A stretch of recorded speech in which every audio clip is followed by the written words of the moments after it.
And honestly, Sani, to me, it's a disgrace. I mean, for people to behave the way they are behaving.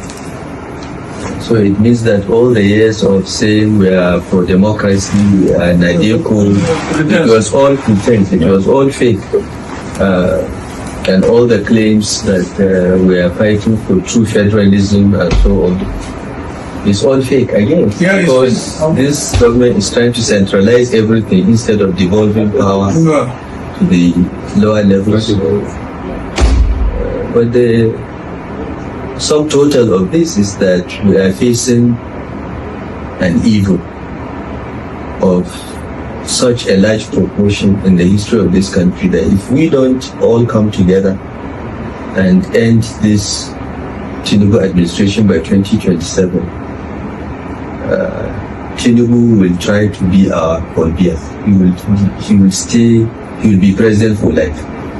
All the signs are there. This is how Paul Biya started. Yes, yeah. All the signs are there. So we don't have a choice, sir.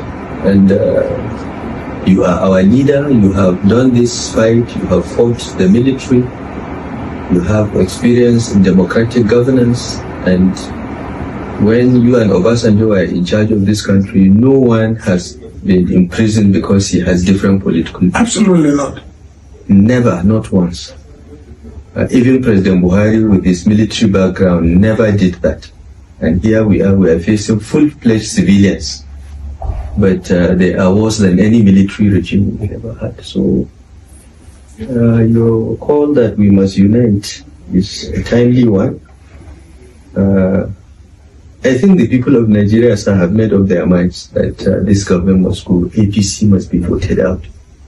What the people of Nigeria are looking forward to is us. We must provide the leadership and the unity of purpose that we've talked about. And I'm sure with your leadership, with your forbearance and your diplomatic skills of bringing people together, I'm sure we'll reach the promised land, sir. As for me, well, anyway, I know you're not the kind of person who is scared that will not, confront this situation. So, the more reason why, we should come together to confront this situation headlong. absolutely. And make sure that, one, it doesn't happen anymore during the remaining part of this administration. Yes. And secondly, like you said, we send them out by 2027. Yes. And not through any other thing else, but through the ballot box. Yes. We have had